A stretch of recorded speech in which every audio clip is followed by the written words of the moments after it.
जी। गुरुदेव, मन शांति रहे और भगवान का नाम जप होता रहे, बट कभी कभी मन अशांत और विचलित सा हो जाता है जप करने पर भी।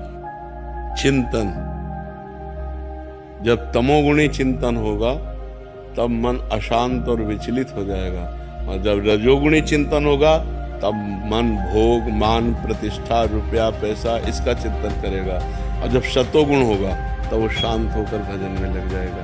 तीनों गुणों का अपना प्रभाव है, पर हम भजन को न छोड़ें तो रजोगुण और तमोगुण को दबाकर सतोगुण बढ़ेगा और उसकी स्थिति बनी रहेगी, तो हमारा भजन आगे बढ़ता चला जाएगा।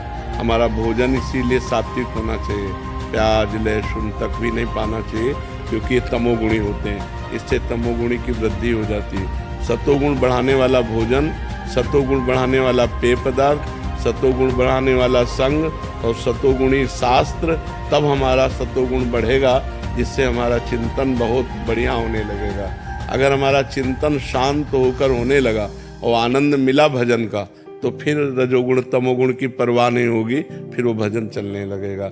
अभी तीनों गुणों के अंतर्गत हम है ना, त्रिगुणातीत तो हुए नहीं, तो इसीलिए इनका प्रभाव पड़ता रहता है। कभी विक्षेप पड़ गया, कभी मन नहीं लग रहा, कभी अशांति, कभी भोग अच्छे लग रहे हैं, कभी भगवान अच्छे लग रहे हैं, ये दशा चलती रहती है। जब सिद्ध हो जाता है भजन, तब फिर वो त्रिगुणातीत हो जाता है, फिर उसका भजन बाधित नहीं होता। इसलिए खूब नाम जप करो, अशांत स्थिति में भी नाम जप करो। अगर हम अशांत है, भोजन पा रहे हैं तो पेट भरी जाएगा ना, तो अशांत स्थिति में भी यदि नाम जप कर रहे हैं तो भाव कुभाव अनखालशहु, नाम जपत मंगल दिश दशहु, दशों दिशाओं में मंगल ही होगा।